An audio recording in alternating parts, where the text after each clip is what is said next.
मित्रांनो, पुरुषांच्या जीवनात समाधान नसतेच.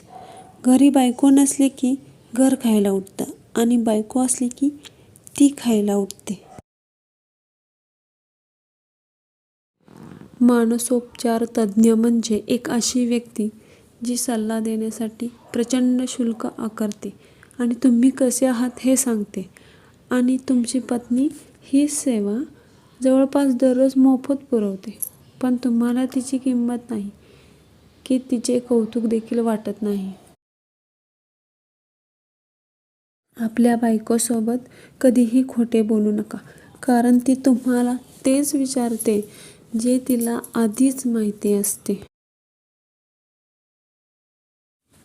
प्रत्येक चिडलेल्या स्त्रीमागे मी काय केले असे बोलणारा एक पुरुष असतो.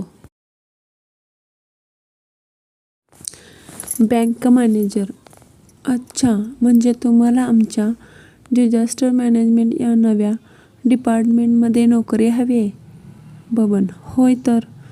बँक मॅनेजर: बरं, मग मला सांगा, सायक्लॉन म्हणजे काय? बबन: सोपं आहे. सायकल घेण्यासाठी कस्टमरला हवं असलेलं लोन. बंडू: बबडे. बोल की रे बंड्या. बंडू: खरं खरं सांग की तुझं नक्की माझ्यावरच प्रेम आहे? बबडी: अरे वेड्या, काल रात्री बसून मी सगळी यादी पुन्हा एकदा तपासली आणि शपथ, माझं फक्त तुझ्यावरच सर्वात जास्त प्रेम आहे.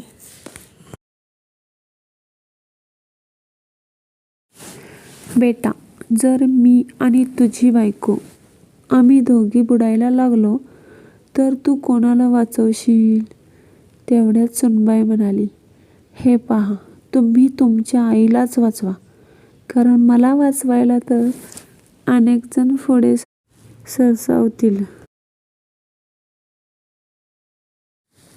बायको: आपल्या मॅरेज सर्टिफिकेटकडे एवढं बारकाईनं काय बघतोयस? नवरा: काही नाही ग, त्याची एक्सपायरी डेट शोधतोय. प्राध्यापक: तुला कॉलेजला यायला उशीर का झाला? विद्यार्थिनी: एक मुलगा माझा पाठलाग करत होता. प्राध्यापक: मग? विद्यार्थिनी: तो खूपच हळू चालत होता.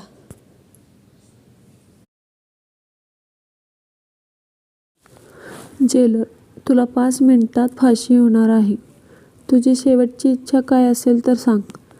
दीपक: मला द्राक्षे खायचेत.